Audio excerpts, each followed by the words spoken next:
Emma Carter did not expect anything unusual from that morning. It began like most others in her Seattle apartment, quiet and careful. The alarm rang at 6:30. She turned it off without hesitation, sat up, and stared at the pale light slipping through the curtains. Her life followed patterns she had built over years, steady, predictable, safe. She liked it that way, or at least she believed she did. She showered, dressed in neutral colors, and tied her hair back loosely. While making coffee at home, she checked her phone. No new messages. No missed calls. That, too, was normal. Emma lived alone and spoke to her parents once a week. She had friends, but not the kind who called just to talk. Her life was full, yet strangely quiet. On her way to work, she decided to stop at the small cafe near Lake Union. It was a last-minute choice, not a habit. The sky was cloudy and the air smelled of rain. Seattle mornings often felt like this, soft, gray, and thoughtful. Emma liked that. It matched her mood. The cafe was warm and lightly busy. Soft music played in the background. She ordered her coffee without thinking and carried it to a table by the window. She always chose window seats. Watching the world move made her feel less alone. She opened her notebook and began writing. It wasn't a diary exactly. It was a place for thoughts she never said out loud. Short lines, half-formed ideas, questions without answers. She wrote for a few minutes, then stopped. Something had caught her attention. A man sat a few tables away. He was not doing anything special. He wasn't talking loudly or looking around the room. He sat still, reading a book, one hand resting around his coffee cup. He wore a simple jacket and looked relaxed, like someone comfortable with himself. Emma noticed him without trying to. For a moment, she looked back at her notebook. Then she looked again. Their eyes met. It lasted only a second, but it felt longer. The man smiled, not wide, not forced, just a small, natural smile. Emma felt her breath change. She looked away quickly, surprised by her own reaction. She told herself it meant nothing, but her focus was gone. The words in her notebook no longer made sense. Her thoughts kept drifting back to that quiet smile. She felt something unfamiliar, something gentle but strong, like a door opening where she didn't know one existed. Emma had dated before. She had been in relationships. She knew attraction. This was different. It felt calm, not rushed, deep, not dramatic. It made her uncomfortable in a way she couldn't explain. She finished her coffee and gathered her things, ready to leave. As she stood up, her notebook slipped from her hand and fell to the floor. Pages spread slightly before she noticed. "Excuse me?" She turned. The man was standing, holding the notebook carefully, as if it were fragile. "I think this is yours," he said. "Yes." "Thank you," Emma replied, stepping closer. When she took the notebook, their fingers touched briefly. The contact was light, accidental, but it sent a quiet shock through her. She pulled her hand back without meaning to.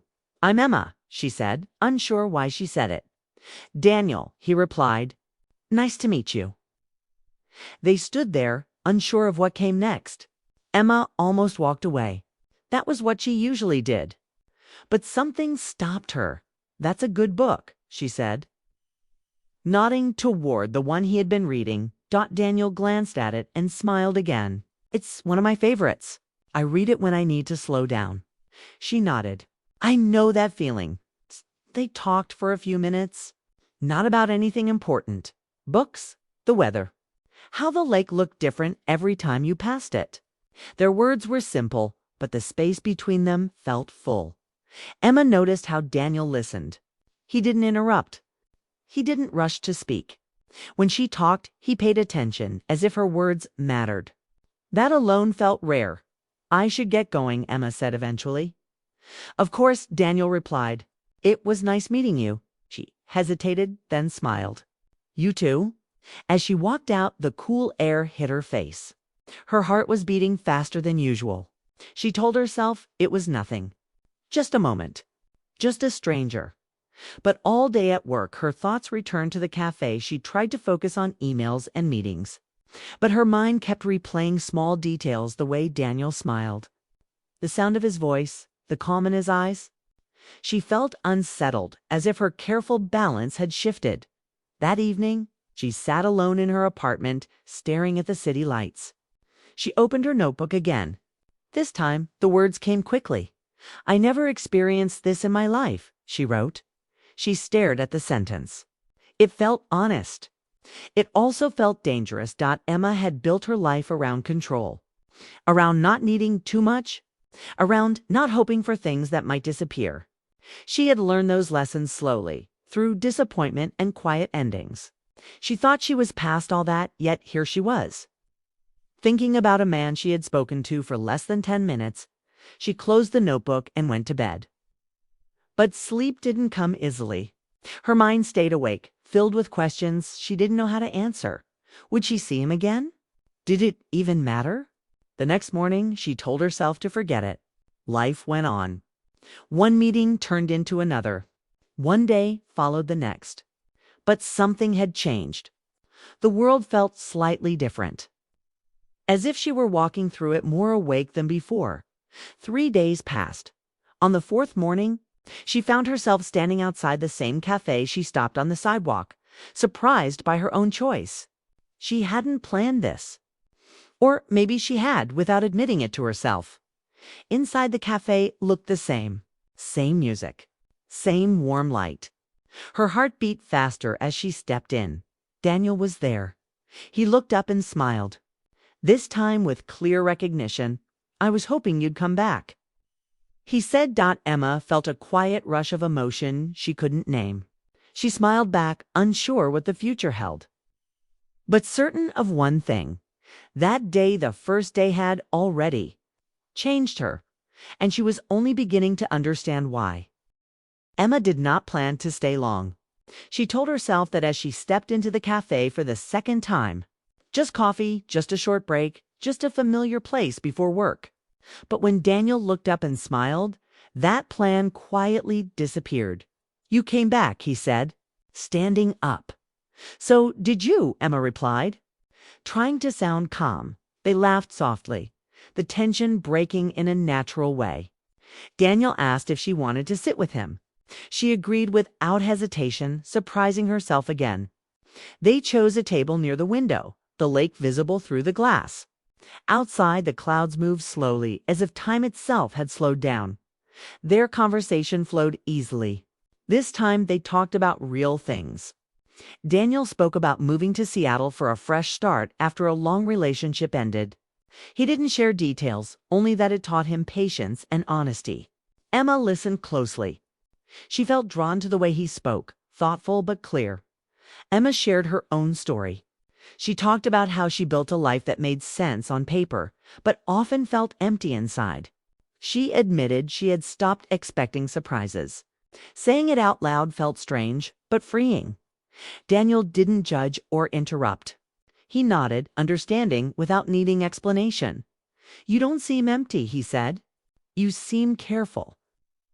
That word stayed with her. They ordered another coffee without discussing it. Time passed quickly. Emma noticed how comfortable she felt, how she wasn't checking her phone or thinking about work. She was fully present, something that rarely happened. When they finally stood to leave, neither rushed. Outside, the air was cool and fresh. They walked along the lake side by side, their steps naturally matching. "I don't want to be too forward," Daniel said after a moment, "but I'd like to see you again. If you want that too." Emma felt a familiar fear rise inside her. This was the moment where she usually stepped back, where she made excuses, where she chose safety over risk. But something about Daniel felt different. He wasn't asking for promises. He wasn't pushing. He was simply offering a chance. "I do," she said. They exchanged numbers. The moment felt small but meaningful. When they parted ways, Emma felt lighter than she had in years. That night, Daniel texted first. Just a simple message saying he enjoyed their time. Emma replied without overthinking. They didn't message for hours. They didn't rush. That balance felt right. Over the next few weeks, they met often. Sometimes for coffee, sometimes for long walks, sometimes just to sit quietly and talk. They learned each other's habits. Daniel liked early mornings and late-night music. Emma liked lists and quiet evenings. Their differences didn't clash. They filled spaces. Emma noticed changes in herself. She laughed more easily. She slept better. She started looking forward to days instead of simply moving through them. Yet with every good moment came a shadow of fear. One evening, as they sat on a bench watching the city lights reflect on the water, Emma grew quiet. "What's on your mind?" Daniel asked. She hesitated, then decided to be honest. "I'm scared," she said. "Not of you. Of how this feels." Daniel nodded slowly. "Me too." That answer surprised her. She expected confidence, reassurance, certainty. Instead, she found honesty. "I don't want to rush," he continued. "I want this to grow the right way, whatever that looks like." Emma felt a quiet relief. She realized she wasn't alone in her fear. That made it easier to breathe. As weeks turned into months, their bond deepened. They shared small traditions: Sunday walks, late dinners, music playing softly in the background while they talked about everything and nothing.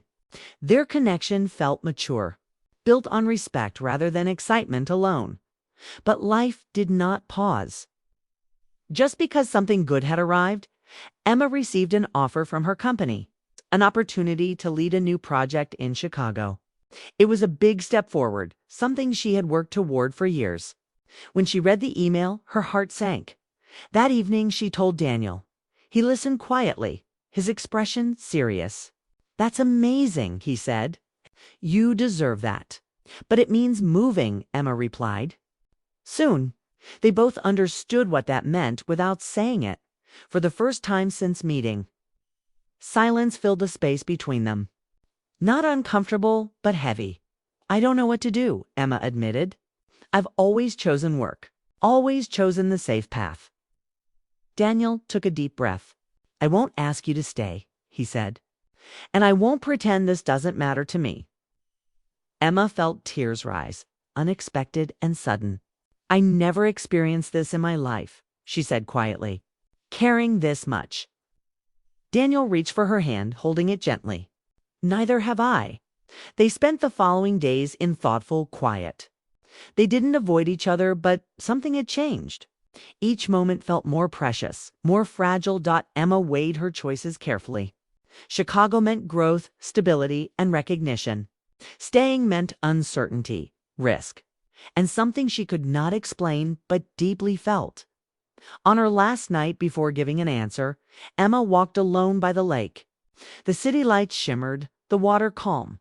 She thought about who she had been before meeting Daniel: careful, guarded, safe. She also thought about who she was becoming. The next morning, she met Daniel at the cafe where it all began. "I made a decision," she said. He nodded. Bracing himself, "I'm taking the job," she continued, "but not running away from this." Daniel looked at her, surprised. "What do you mean?" "I don't want to choose fear anymore," Emma said. "I don't know what the future looks like, but I want to try, even if it's hard." Daniel smiled slowly, emotion clear in his eyes. "Then we try." They didn't promise forever. They didn't plan every detail. They chose honesty, effort, and trust. On her last day in Seattle, they stood together by the lake once more. That first day, Emma said softly, "I thought it was just a moment." Daniel squeezed her hand. Some moments change everything.